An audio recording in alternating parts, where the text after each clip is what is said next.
Presence, Bringing Your Boldest Self to Your Biggest Challenges by Amy Cuddy. Picture this. You're 19, cruising through the endless darkness of Wyoming in the middle of the night.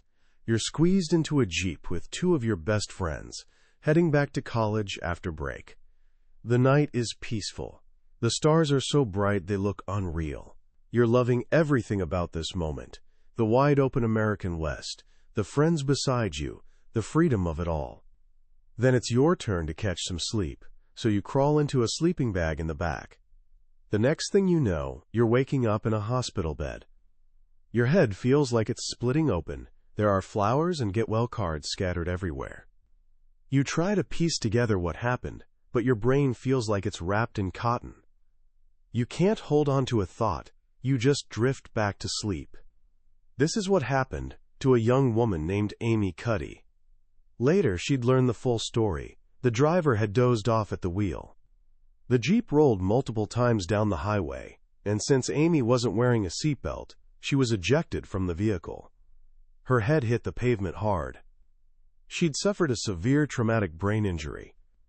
Doctors pulled her family aside and delivered the devastating news.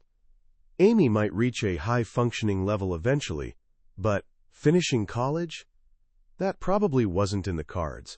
Her IQ had plummeted by 30 points practically overnight. Even worse, her friends started pulling away. "You're just not the same anymore," they told her. And she felt it. She felt like a stranger in her own skin. The part of her she'd always taken for granted, her sharp mind, her very sense of self, had vanished. She was wandering through a thick fog of anxiety and helplessness. Now, you might be wondering why I'm opening with such a heartbreaking story. Here's why. That moment of complete powerlessness became the launchpad for one of the most transformative ideas of our generation. An idea that's helped millions of people, from Fortune 500 executives to bullied teenagers, from combat veterans to Olympic athletes, reclaim their power exactly when they need it most. Today we're diving deep into Amy Cuddy's groundbreaking book, Presence. This isn't just another self-help book gathering dust on your shelf. It's a practical manual for showing up as your best, boldest, and most authentic self, especially when everything's on the line. By the time we're done here, you'll understand the secret conversation happening between your body and your mind. You'll discover a ridiculously simple 2-minute technique that can literally change your brain chemistry, making you more confident, less anxious, and way more resilient. And most importantly, you'll learn the secret to walking away from your biggest challenges without regret, with that quiet satisfaction of knowing you brought your real self to the table. That's what presence is all about. So let's jump in. Ever walked out of a job interview, a tough conversation, or a big presentation, and suddenly the perfect thing to say pops into your head? Of course you have. We all have. The French actually have a beautiful phrase for this, l'esprit d'escalier, literally, the spirit of the staircase. It's that brilliant comeback, that perfect point you think of only after you've left the party and you're already walking down the stairs. It's that awful feeling of regret, of a missed opportunity. If only I'd said that. If only I'd shown them who I really am. Amy Cuddy shares one of her own spirit of the staircase moments that's almost painful to hear. Early in her academic career, she stepped into an elevator at a conference. She was still a doctoral student, desperate to make a good impression. And standing in that tiny metal box with her were three of the most famous, most brilliant psychologists in her entire field, her absolute idols. It'd be like a garage band musician suddenly trapped in an elevator with three rock legends. One of them turned to her and said, "So, you're a student. We're in an elevator. Give us your elevator pitch." Her face went hot. Her mouth went dry. Words just started tumbling out in no particular order. She couldn't even follow her own story. She was so consumed by what they must be thinking, so painfully aware that she was bombing, that her mind just short-circuited. The doors opened. Two of the professors escaped without a word. The third one, the one who'd asked the question, turned to her and said with a slight smirk, "That was the worst elevator pitch I have ever heard." The doors closed, and she literally crumpled to the floor. That feeling, that agonizing mental replay of our failures, that gnawing sense that we didn't show up as ourselves, is the exact opposite of what Cuddy calls presence. So what exactly is presence? It's not about being charismatic or extroverted. It's definitely not some permanent state of enlightenment.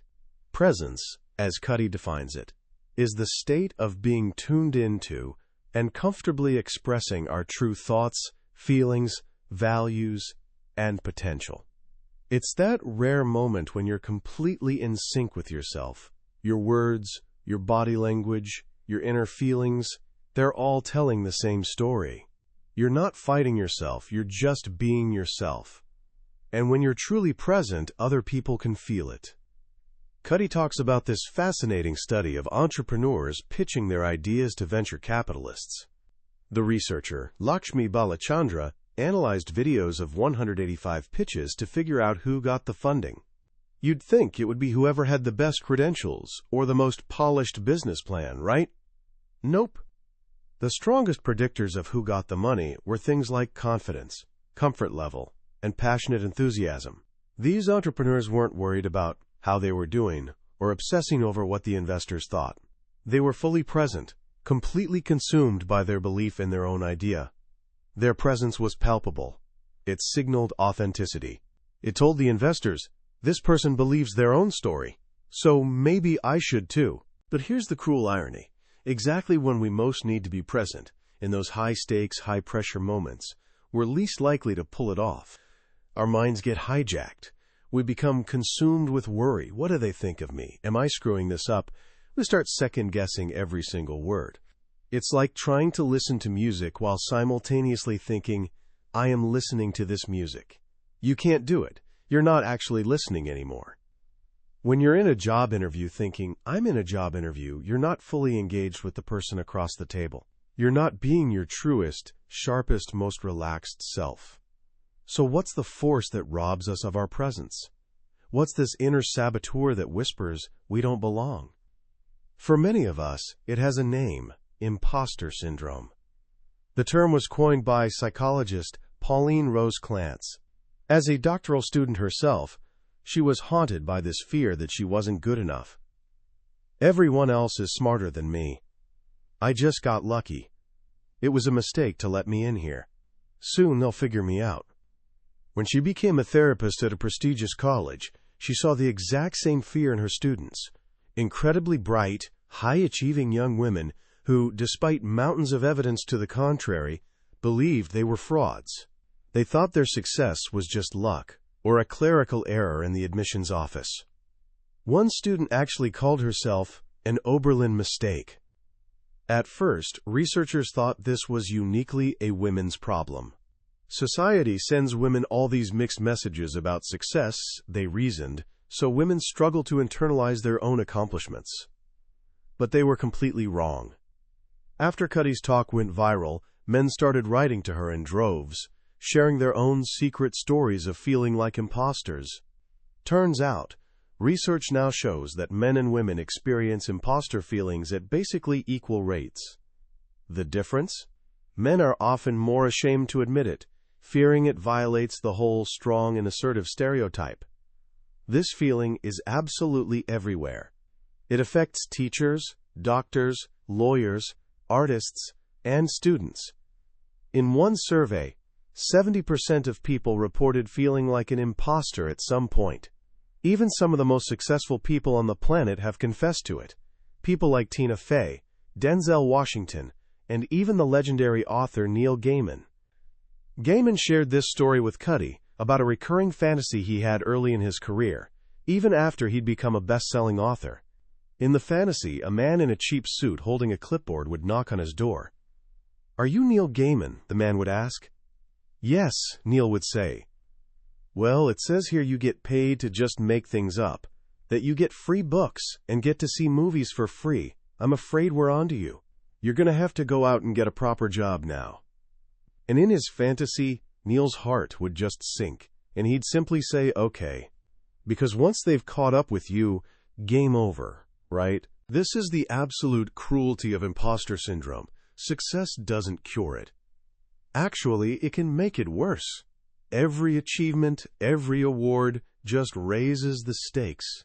It creates this bigger gap between the person the world sees and the fraud you secretly believe you are. As one man wrote to Cuddy, "The world kept telling me I was a 90 when I knew I was just a 50. Every time I got an award, I'd think, oh crap, now they think I'm a 92. Imposter syndrome steals our power and suffocates our presence. If you don't believe you should be there, how can you possibly convince anyone else?" This brings us to the heart of the problem, feeling powerless. Social psychologist Dacher Keltner has this powerful theory about how our brains work. He says we basically have two fundamental operating systems, an approach system and an inhibition system. When we feel powerful, our approach system lights up. We feel free, in control, safe. We see opportunities everywhere. We're optimistic, positive, willing to take risks.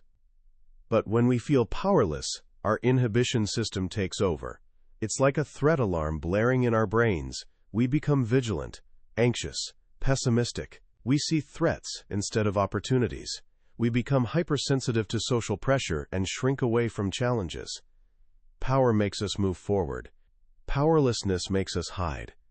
When Cuddy talks about power, she makes this crucial distinction. There's social power, which is power over others, control over resources, status, dominance. This kind of power is limited. It's a zero-sum game. But then there's personal power. This is power too. It's the ability to control our own states and behaviors. It's freedom from being dominated by others. It comes from within, from our skills, our values, our truest self. And this power? It's infinite. You can have all the social power in the world. You can be the chief executive, the investor, the one calling all the shots. But if you don't feel a sense of personal power, you'll still feel like an imposter. You won't have presence. On the flip side, when you cultivate personal power, you become more compelling, more influential. You might even gain social power without even trying, because you're not focused on it. You're focused on being authentic. Powerlessness is this vicious cycle. It makes us anxious, which then completely impairs our thinking. Our executive functions, those high-level cognitive tools like reasoning, planning, and attention control, just go offline. Our working memory gets shot. We literally cannot think straight. This anxiety also makes us incredibly self-absorbed. We get trapped in our own heads, obsessing over what everyone else is thinking. This is called the spotlight effect, the mistaken belief that people are paying way more attention to us than they actually are. We think everyone noticed our stumble, our awkward comment, our bad hair day. In reality, most people are too busy thinking about themselves. This anxious self-focus makes presence impossible. We're not in the moment. We're trapped in some warped memory of the past or a fearful fantasy of the future. So here's the big question. How do we break this cycle? How do we shift from powerlessness to personal power? How do we find our presence exactly when we need it most? The answer is surprisingly simple, and it comes from a revolutionary idea first proposed over 100 years ago by the father of American psychology, William James. James famously said, "I don't sing because I'm happy because I sing." Think about that for a second. Common sense tells us it's the other way around, right? We feel an emotion, and then our body expresses it. We feel happy, so we smile. We feel sad, so we cry. We feel scared, so we tremble.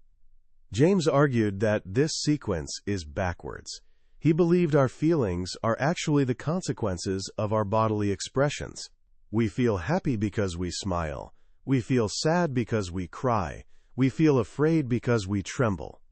Our bodies, he proposed, are in this constant direct conversation with our minds, and often the body is the one leading the conversation. This idea became known as the facial feedback hypothesis, and for decades, psychologists have been testing it in clever ways. In one famous study, researchers had people hold a pen in their mouths. Some were told to hold it with their lips, which forces your face into a frown. Others were told to hold it with their teeth, which forces your face into a smile. Then they all read some cartoons. The result? The people who were physically smiling with the pen found the cartoons way funnier than the people who were frowning. their physical expression changed their emotional experience, even though they had no idea they were actually smiling. This connection runs so deep that it works in reverse too. Researchers have found that Botox injections, which paralyze the frown muscles in your forehead, can actually reduce symptoms of depression. By preventing the physical expression of sadness, you can dampen the emotional feeling of sadness. But there's this fascinating downside. Because Botox can also paralyze the muscles around your eyes that create a genuine smile, those crow's feet, it can also make it harder to feel intense joy. Even more surprising, it can make it harder to read other people's emotions. Why? Because one of the ways we understand how others feel is by unconsciously mimicking their facial expressions. Our brain reads our own subtle facial mimicry to decode their emotions. When we can't mimic, our emotional window into their world gets a little cloudier. So the body and mind are deeply connected. A simple smile, a frown, even the way we breathe can change how we feel. This led Amy Cuddy to her big question. If tiny facial expressions can change our emotions, what about our whole bodies? What about our posture? We know from watching the animal kingdom, from primates to peacocks, that power has a universal physical language. When animals feel powerful, they expand. They make themselves bigger. They stretch out their limbs, puff out their chests, take up space. Think of a gorilla beating its chest, or a chimpanzee standing tall. And when they feel powerless, they contract. They make themselves smaller. They slouch, they curl up, they try to become invisible. Humans do exactly the same thing. When we feel powerful, we adopt open, expansive postures. Think of Superman with his hands on his hips, chest out. Or an athlete crossing the finish line with arms thrown high in a V shape. This expression of triumph is universal. Researchers have studied athletes from all over the world, including athletes who've been blind since birth and have never seen another person make this pose. When they win, they do the exact same thing. It's hardwired into us. On the flip side, when we feel powerless, we collapse inward. We hunch our shoulders, cross our arms, wrap our ankles together. We touch our necks, a self-protective gesture that covers our carotid artery. We make ourselves small, like a little pill bug rolling into a ball. Cuddy noticed this in her own students at Harvard Business School. The students who participated confidently in class sat upright, took up space, raised their hands with conviction. The brilliant but quiet students, who were terrified to speak, would physically shrink in their seats, hunched over their laptops, tangling themselves up in their own limbs. Their bodies were screaming powerless. This is where all the threads come together. If our bodies express power by expanding, and if William James was right that our bodies can change our minds, then what would happen if we deliberately adopted powerful, expansive postures, even when we felt completely powerless? Could we literally pose our way to presence? This is the question that led to Cuddy's famous power posing experiments, which she ran with her colleagues Dana Carney and Andy Yap. Here's what they did. They brought people into a lab and, under a clever cover story, had them hold either a series of high-power poses or low-power poses for just 2 minutes. The high-power poses were open and expansive. One was the Wonder Woman, standing with feet apart, hands on hips, chin lifted. Another was sitting at a desk with feet up and hands behind the head. The low-power poses were closed and contractive. Sitting hunched in a chair with hands in your lap, or standing with arms and legs crossed tightly. After just 2 minutes of holding these poses, the researchers measured 3 things. First, they asked participants how powerful they felt. The high-power posers reported feeling significantly more powerful and in charge. Second, they offered them a chance to gamble. After being paid for the experiment, they got an extra $2 and were asked if they wanted to risk it on a roll of the dice. The results were stunning. Of the low-power posers, only 60% chose to take the risk. But of the high-power posers, a whopping 86% did. Just 2 minutes of adopting a powerful posture made them way more willing to take risks. But the most incredible finding was what happened inside their bodies. The researchers took saliva samples before and after the posing to measure two key hormones, testosterone and cortisol. Testosterone is often called the dominance or assertiveness hormone. In both men and women, higher levels are linked with confidence and willingness to compete. Cortisol is the stress hormone. High levels are associated with anxiety and threat response.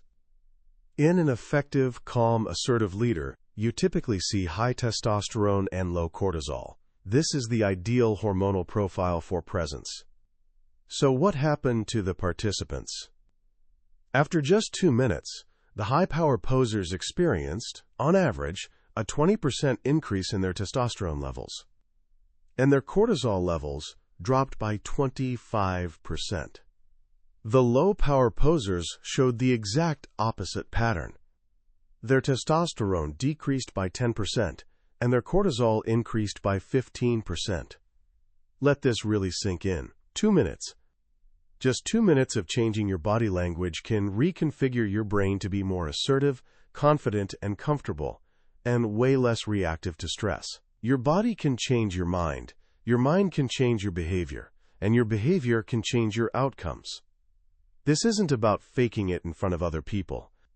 The real power of this idea is that you do it in private. Before the job interview, you find a bathroom stall. Before the big presentation, you find an empty office or a stairwell. You starfish up, as one family calls it. You stand like a superhero for 2 minutes. You're not trying to intimidate anyone. You're having a conversation with yourself. You're using your body to tell your mind that you're powerful, that you belong, that you've got this. You're priming your brain for presence. In a follow-up study, Cuddy and her team tested this in a real-world scenario. They had participants prepare for a stressful mock job interview. Before the interview, half did high-power poses, and the other half did low-power poses. Then they gave their speeches, and the interviews were videotaped. Independent judges, who knew nothing about the experiment, evaluated the videos. The results? The high-power posers were overwhelmingly chosen for the job. But here's the fascinating part. The judges didn't rate the content of their speeches as any better. What made the difference was their presence. They were rated as more confident, enthusiastic, captivating, and authentic. Their nonverbal communication sealed the deal. By changing their posture in private, they changed their internal state, which then flowed out naturally and convincingly during the interview. They didn't have to think about acting confident. They simply were more confident. This brings us to one of the most dangerous and widespread forms of powerless posture in the modern world, the I hunch. Look around anytime you're in public. How many people are hunched over a tiny screen? Our phones and tablets are forcing us into collapsed, contractive postures for hours every single day. Cuddy and her colleague Martin Boss ran a study to see if this actually matters. They had people interact with devices of different sizes, from a small smartphone to a large desktop computer. Afterward, an experimenter told them, "I'll be back in 5 minutes. If I'm not back, just come and get me." Then the experimenter deliberately didn't come back. The real test was to see how long people would wait before they asserted themselves and went to get the experimenter. The results were directly tied to the size of the device. The bigger the device, the more open their posture had been, and the more assertive they were. The people hunched over a smartphone were the least likely to go get the experimenter. Their posture had made them feel and act more powerless. So this idea isn't just about big, dramatic poses. It's about becoming mindful of how we carry ourselves throughout the day. It's about sitting up straight. It's about keeping our shoulders back and our chest open. These small, consistent adjustments are what Cuddy calls self-nudges. The concept of a nudge comes from behavioral economics. It's the idea that small, subtle changes in our environment can lead to big changes in our behavior, without us even realizing it. For example, simply telling people how their energy use compares to their neighbors is way more effective at getting them to conserve energy than pleading with them to save the planet. A self-nudge is a tiny tweak we apply to ourselves. Instead of making some huge, daunting New Year's resolution like, "I will be more confident," which is basically doomed to fail, we make a tiny manageable change. "I will sit up straight in this meeting," or "I will power pose for 2 minutes before this phone call." These small tweaks lead to small victories, and these small victories build on each other. When you act a little more boldly, you feel a little more confident.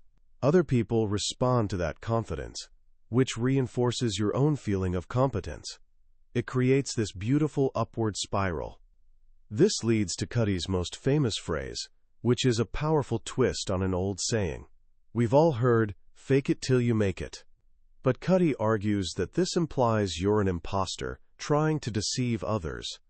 Her version is way more profound. Fake it till you become it. This isn't about fooling other people. It's about fooling yourself just for a moment to get over that initial hurdle of fear and self-doubt. You adopt the posture of the person you want to be. Your body sends that signal to your mind. Your mind starts to believe it. And with each small step, each tiny nudge, you're not faking it anymore. You're incrementally, authentically becoming that person. The book is packed with incredible stories of this transformation. There's the story of Will Cuddy, no relation to Amy, a young actor who was terrified before a long-shot audition for a major Hollywood movie. He hid in a bathroom stall and did the Wonder Woman pose for 2 minutes. He walked into the audition room and, in his words, nailed it. He was so present, so in the moment, that he almost forgot about the outcome. He left feeling amazing. Whether he got the part or not, he got the part. The movie was the Oscar-nominated film Wild. There's the story of Kristen, a young woman who'd moved to South America and found herself in a job where her boss was sexually harassing her, calling her vulgar names until she felt smaller and broken. After sharing her story with friends, she knew she had to confront him. Alone in her treehouse-like home, she put on a song, stood up straight and tall, hands on hips, and power posed for several minutes. She walked into town feeling herself getting bigger and bigger. She confronted her boss, not with anger, but with powerful compassion. She took back the power she'd allowed him to take from her. She changed her life in that moment. And perhaps most moving, there's the story from a man named Mac, who'd been homeless for over a year. He wrote that he was filled with intense shame and anxiety, that he gave off that air of being homeless. Then, at a warming shelter, he watched Cuddy's talk on a tablet. He started consciously adopting power poses, maximizing his space, and catching himself when he collapsed inward. He wrote, "Right now, even though I will go to sleep on a piece of cardboard tonight, you would never pick me out as homeless." I give quite a bit of credit to the fact that I consciously adopted power posing. Well, at least in this case, it works for us too. These stories are the beating heart of presence. They show us that this isn't just some clever life hack. It's a tool for reclaiming our dignity, our courage, and our true selves. It's a way to unlock the personal power we all have within us, especially when life has tried to make us feel small. It's about showing up for our lives, not with bravado, not with arrogance, but with presence. With that quiet, unshakable confidence that comes from knowing who you are and believing your own story. And it all starts with a simple change in how you hold your body. So what do we actually take away from all this? For me, the most powerful lesson in presence is this profound mix of empowerment and self-compassion. For so long, we've been told that confidence is something you either have or you don't. That if you want to be more powerful, you have to change your thoughts first. You have to think your way into a new way of being. Amy Cuddy flips that idea completely on its head. She tells us that the doorway to changing your mind might actually be through your body. It's a beautifully simple and accessible idea. You don't need years of therapy or a complete personality makeover. You have the tools you need right now. You have your body. The book is a powerful reminder that the biggest obstacles we face are often the ones we create for ourselves. The stories we tell ourselves about not being good enough, about being imposters, about not belonging. These stories create a feeling of powerlessness, that becomes this self-fulfilling prophecy. We feel small, so we act small, and the world responds to us as if we are small. But what Cuddy gives us is a way to interrupt that cycle, a way to send a different message to our own brains. It's not about becoming someone you're not. It's about removing the obstacles that prevent you from being who you actually are. It allows your boldest, most authentic self to show up. So how can you start applying this today? Not tomorrow, not next week, right now. Here are 3 simple, practical actions you can take. First, just for the rest of today, become a posture detective. Pay attention to your body. When you're walking, when you're sitting at your desk, and especially when you pull out your phone. Notice when you start to eye hunch. Notice when you collapse. You don't have to judge it. Just notice it. Awareness is the first step. When you catch yourself slouching, gently guide yourself back to a more upright posture. Shoulders back, chin up. It's a small nudge. Second, identify one upcoming moment that makes you even a little bit nervous. It could be a conversation with a teacher, asking someone out, or giving a presentation in class. Before that moment, make a plan to find 2 minutes of privacy. It can be a bathroom stall, an empty hallway, even your own room before you leave the house. Set a timer on your phone for 2 minutes and starfish up. Stand like a superhero. Take up space, breathe deeply. Feel your body telling your mind you've got this. And third, try Alison Wood Brooks's brilliant self-nudge. The next time you feel that flutter of anxiety, your heart racing, your palms sweating, don't fight it. Don't tell yourself to calm down. Instead, reinterpret the feeling. Say to yourself, out loud if you can, I am excited. Anxiety and excitement are physiologically almost identical. By relabeling the emotion, you can shift from a threat mindset to an opportunity mindset. These aren't magic tricks. They're small, scientific, and powerful ways to begin the process of faking it until you become it. They're the first steps on the path to presence. That was a summary of Presence by Amy Cuddy. We've explored the main ideas today, but I'll be honest with you, a summary can only ever be a map. The real treasure is found when you make the journey yourself. The true power of this book lies in those quiet moments of reading, when one of Amy's personal stories, or a simple, profound sentence, resonates with you in a way you didn't expect. This summary is your guide to decide if this journey is one you want to take. If anything we've talked about today has sparked something in you, I really encourage you to grab a copy. Reading it isn't just about learning. It's an experience that can genuinely change the way you carry yourself through the world. A link to the book is in the description below. Also, if you found this summary valuable and want to continue exploring life-changing books from the Billionaire's Bookshelf, please hit that like button and subscribe to the channel. It tells us we're on the right track and makes sure you won't miss our next adventure. Let's keep growing together.